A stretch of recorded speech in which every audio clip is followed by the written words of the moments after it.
Action. Salut à tous, bienvenue dans Story Movies qui s'offre une petite pause vacances oblige. L'occasion de vous offrir une sélection de nos rencontres les plus marquantes de ce début de saison. Alors, au menu de nos envies de cinéma, visite sur le tournage du film La Grande Déraille avec André Dussolier, Jérôme Commandeur et Jonathan Lambert. C'est vraiment un truc de gamin, quoi. Tous les fantasmes qu'on a quand on est gamin, de se dire « et si je mangeais toute la bouffe du wagon-bar ?» La performance de l'année, c'est bien évidemment celle de Joaquin Phoenix dans Joker. Et on a rencontré une héroïne, la Syrienne Ouad Al-Kateab.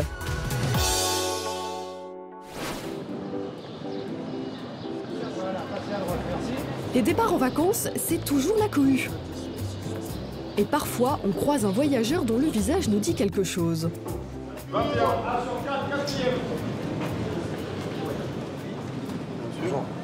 Il parle combien de temps le train là? Le train part dans 3 minutes. Ah ouais, mais là...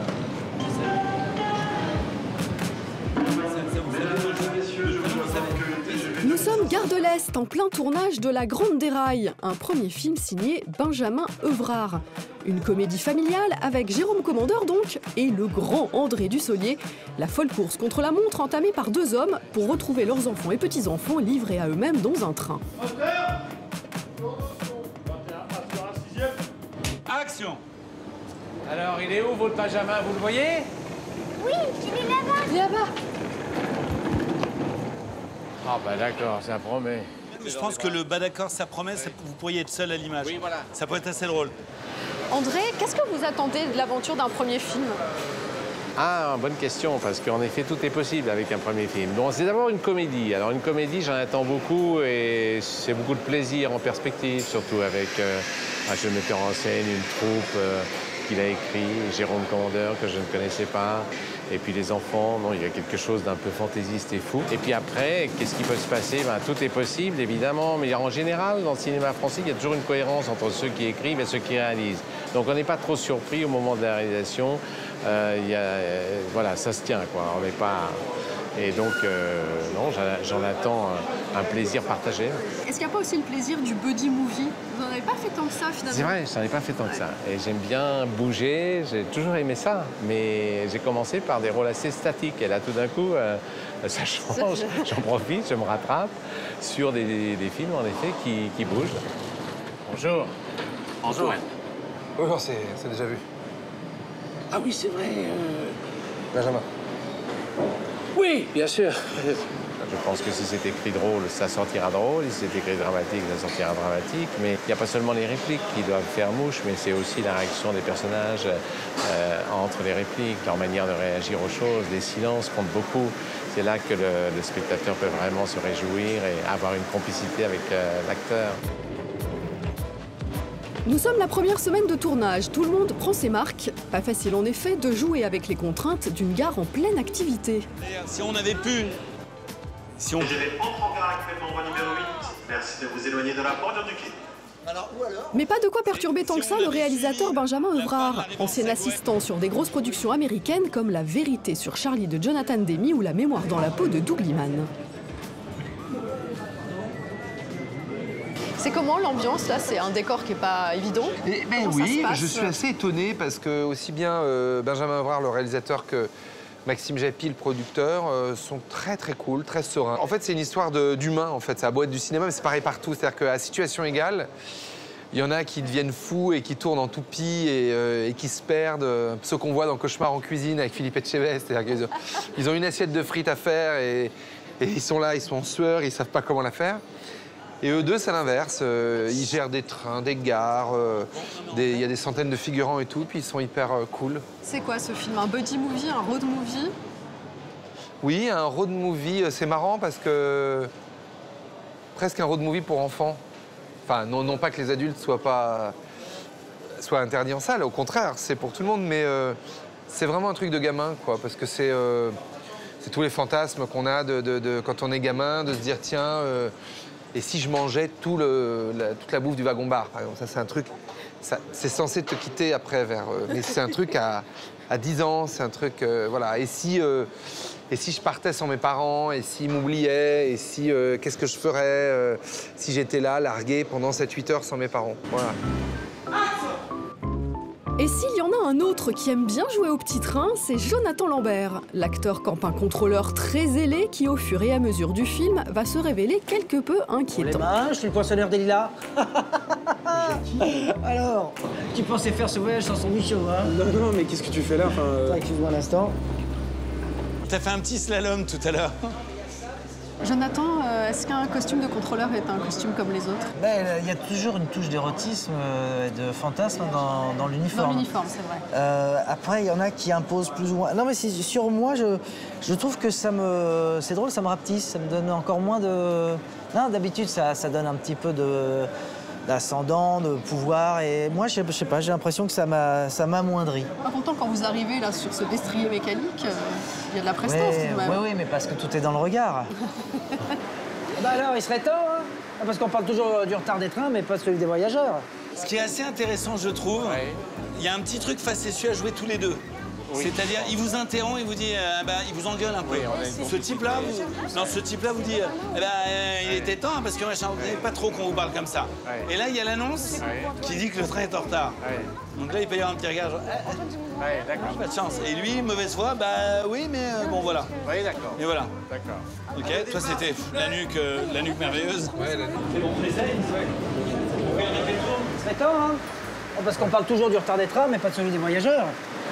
Le départ du train Intercité de nuit, numéro 5789 à destination de Briançon, est actuellement retardé de 15 minutes.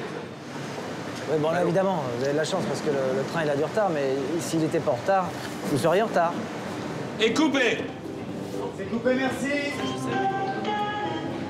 Le train La Grande Déraille partira voie 2 au printemps 2020.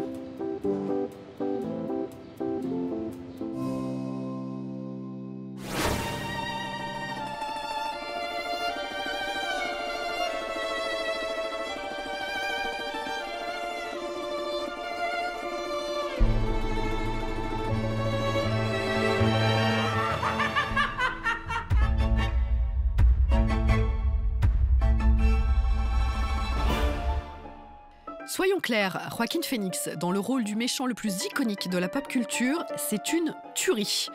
Tour à tour introverti et excentrique, fragile et conquérant, l'acteur qui a perdu 23 kilos est bluffant dans un film qu'il est tout autant. Joker de Todd Phillips, c'est une œuvre sombre, enragée, qui saigne à mort le rêve américain dans un grand éclat de rire fou. Fou comme de pouvoir en parler avec l'acteur lui-même. My first question is going to be very personal. Do you often laugh in real life? I do laugh very easily. Yeah. Because it's something so intimate and so uncontrollable. It's a wonderful feeling to laugh. But how difficult is that to find a laugh which is not yours? I mean, it was something that I had to rediscover every scene. You know, there was never a point where I felt like I had it. It wasn't a science. I didn't know precisely what to do to get it. For me, okay, so there's two ways of looking at the laugh. One is kind of what's the story that he's been told, which is that he has this condition. And so he has this uncontrollable laughter that comes out in response to emotional duress. But I also had a feeling that it was Joker. It was the part of Arthur that he had been suppressing since he was young. And so it's something that it's like a lid on a boiling pot of water. It was described in the script as being almost painful when he laughed. And so it was trying to get those two kind of seemingly conflicting ideas, one of like eruption and joy and one of suppression and containment. My mother always tells me to smile and put on a happy face. She told me I had a purpose, to bring laughter and joy to the world.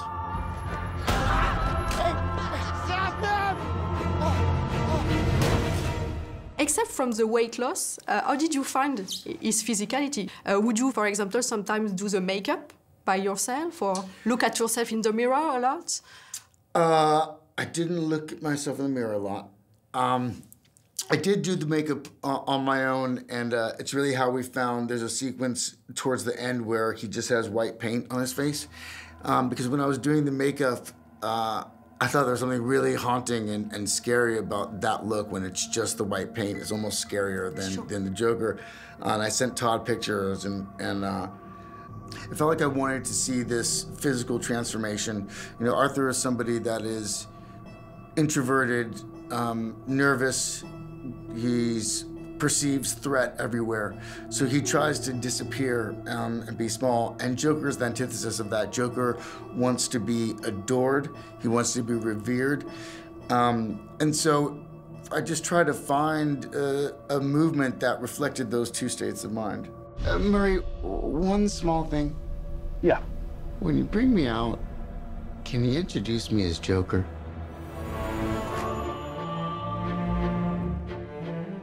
Would you feel more excitement when it was time to be the Joker? Yeah, or was it Arthur. as exciting to be Arthur? No, I hated Arthur. I hated it. Here's what happened. So we shot for like,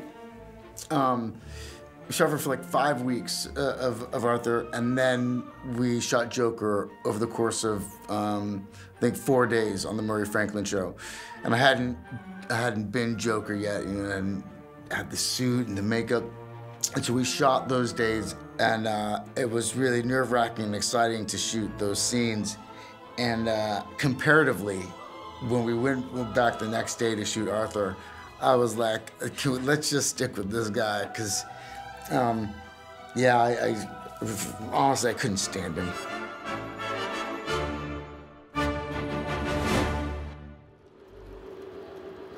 أنا ما بدي أموت، ما بدي أموت.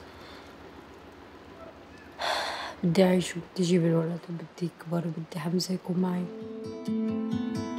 Ce n'est pas si souvent qu'on rencontre une héroïne. Cette jeune femme de 28 ans en est une, elle revient de l'enfer et ça n'est pas de la fiction.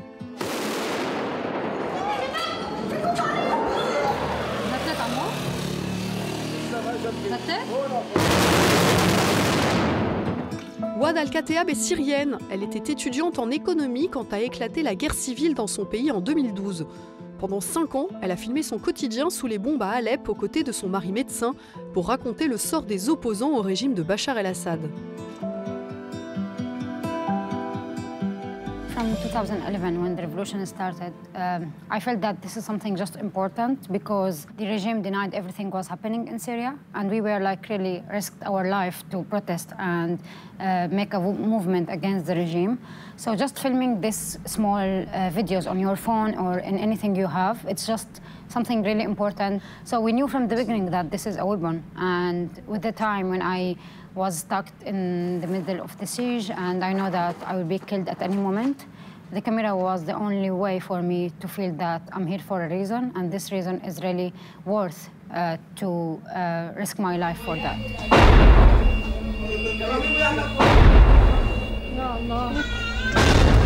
Des images fortes, parfois insoutenables, mais pleines aussi d'une vraie rage de vivre que Ouad Al-Kateab a d'abord diffusé sur Internet avant d'en faire un documentaire dédié à sa fille Sama, née en plein conflit. لازم تقول لأمك ليش جبتيني؟ اليوم جيت لهلا ما في حرب حرفيا. والله. In the editing room, how did you choose what you wanted to show and what you wanted to hide?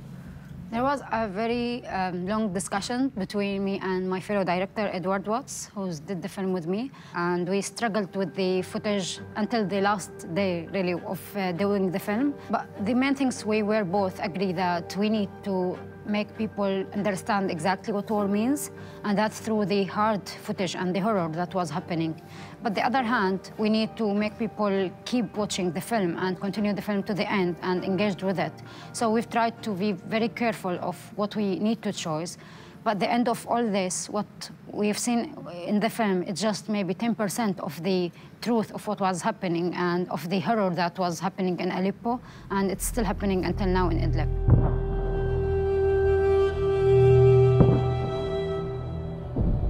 النظام السوري وحلفائه محاصريننا بحلب مدينتي. ما توقعنا أبداً إنه العالم رح يخلي هالشي يصير.